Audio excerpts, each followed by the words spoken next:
My name is Mike Munzing with Munzing Mortgage Group. It's another week, it's Friday, it is December 10th, and it is time for my market update video. I also want to point out it's my oldest brother's birthday today, always on December 10th, of course. So pick up a little picture here, my brother's right next to me here. It's my dad on the other side. Great family, thought I'd kind of show you the little family bit here. But now jumping into what's going on in the business world. A lot of you probably got your Realtor magazine for the month. And I want to thank David Stefanides over there at the board for putting me on the picture. Can you see it here? There we go. Right there on the cover with Carly Fiorina. That was quite an honor. Of course, Carly didn't win the election, but thank God I did. So that was kind of fun to see that hit the mail. But let's jump into the rates for the week. That is where things have gotten really dicey. If you've been watching the news, if you've been talking to your lenders out there, if you've been talking to me or the board meetings, you'll know, I'll bring it up, the rates of the week have been hit pretty hard here. Only about 1/4% higher in the fixed rates off last week, but it's been a consistent uphill trend. Huge fall off on Monday. But you can print this up from my website at www.mikemunzing.com. It'll break all the rates down. I was going to go into the details of what's going on with this. Also was going to be touching on the taxes and the relevance of what the government's talking about, extending the tax breaks. But what I'm going to do is I'm going to bring up right now a little quick video from a day ago from Peter Schiff. He is out of Connecticut, one of the top economists that I follow. He, like myself, saw this subprime crash coming years before it hit, and he fought everybody about it, but he turned out to be right, as we both did. Here's Peter. I'll give you some details. Peter Schiff is president of Euro Pacific Capital. He's the author of How an Economy Grows and Why It Crashes. So, Peter, do you agree or disagree with the president? Well, I never agree with the president. Come on, Peter. Every once in a while, he says if this compromise doesn't go through, the economy is going to move backwards.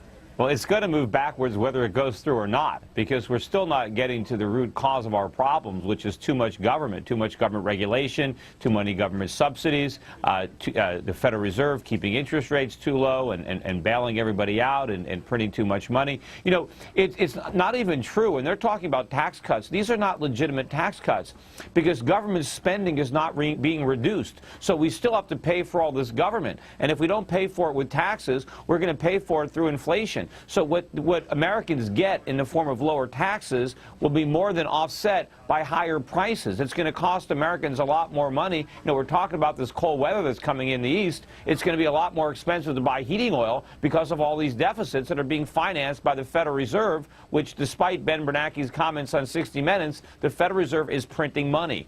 So, to use a baseball analogy, are we taking our eye off the ball here? And if we are, then where should we be looking to actually see an improved economy?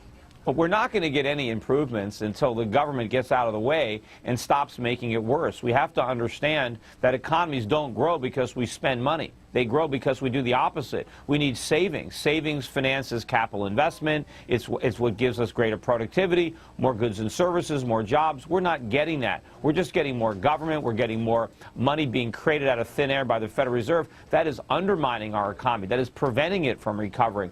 All we're going to have 2 years from now is an economy that's in worse shape. We're going to have more people unemployed.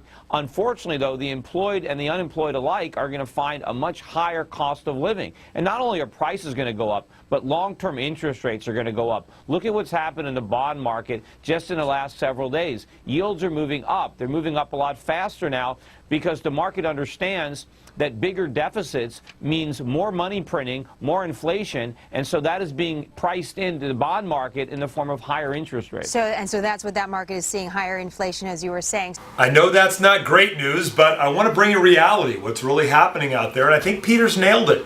So he went on in that video to talk about some other areas that I don't think we're all ready for yet, but we've got a lot of work to do. Hey, instead of jumping on these rates for the whole video, I want to bring in something I thought was really cool that I found yesterday online. It's been out for about a week and already has about 1 million views. This is, what's his name? Hans Rosling. It's a BBC special. What I got out of this is the excellence. I'm a proud American. I think America's exceptional. We have brought this world to a much higher level. This video will show that. Enjoy this. I'll be right back. Visualization is right at the heart of my own work too. I teach global health. And I know having the data is not enough. I have to show it in ways people both enjoy and understand. Now, I'm going to try something I've never done before. Animating the data in real space, with a bit of technical assistance from the crew. So, here we go. First, an axis for health, life expectancy, from 25 years to 75 years. And down here, an axis for wealth, income per person, $400,000, $4,000, and $40,000. So down here is poor and sick, and up here is rich and healthy. Now, I'm going to show you the world 200 years ago, in 1810.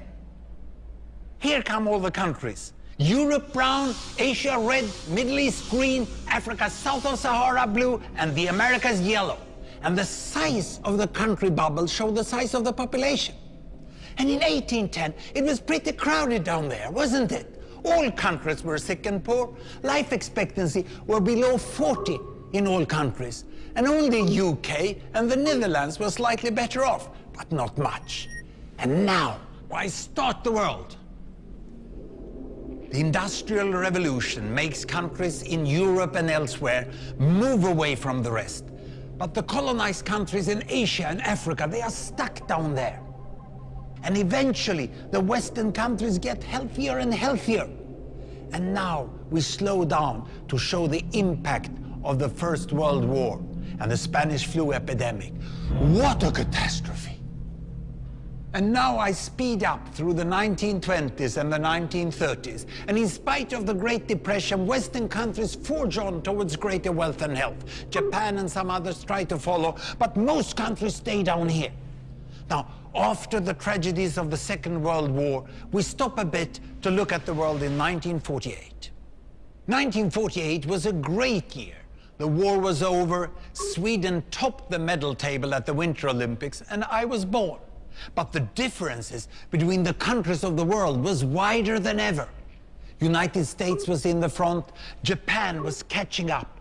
Brazil was way behind, Iran was getting a little richer from oil, but still had short lives. And the Asian giants, China, India, Pakistan, Bangladesh and Indonesia, they were still poor and sick down here. But look what is about to happen. Here we go again. In my lifetime, former colonies gained independence, and then finally they started to get healthier and healthier and healthier. And in the 1970s, then countries in Asia and Latin America started to catch up with the Western countries. They became the emerging economies. Some in Africa follows. Some Africans were stuck in civil war and others hit by HIV. And now we can see the world today in the most up-to-date statistics. Most people today live in the middle, but there are huge differences at the same time between the best of countries and the worst of countries. And there are also huge inequalities within countries. These bubbles show country averages, but I can split them. Take China, I can split it into provinces. There goes Shanghai. It has the same wealth and health as Italy today. And there is the poor inland province Guizhou. It is like Pakistan. And if I split it further, the rural parts are like Ghana in Africa. And yet, despite the enormous disparities today, we have seen 200 years of remarkable progress. That huge historical gap between the West and the rest is now closing. We have become an entirely new converging world. And I see a clear trend into the future. With aid, trade, green technology and peace, it's fully possible that everyone can make it to the healthy, wealthy corner. Well, what you just seen in the last few minutes is a story of 200 countries shown over 200 years and beyond. It involved plotting of 120,000 numbers. Pretty neat, huh? That was just a phenomenal piece of work there. I really enjoyed that. Hey, we're into the weekend. Don't know what the weather's going to be. Doesn't matter. We got Christmas upon us. The holidays are great. I am here. I'll be working. Give me a call. 949-689-5626. I love being here for you. God bless you. God bless your family. God bless the holidays. Let's get that spirit going. Hope you get to spend time with family. And we'll talk soon. Call me anytime. Bye-bye.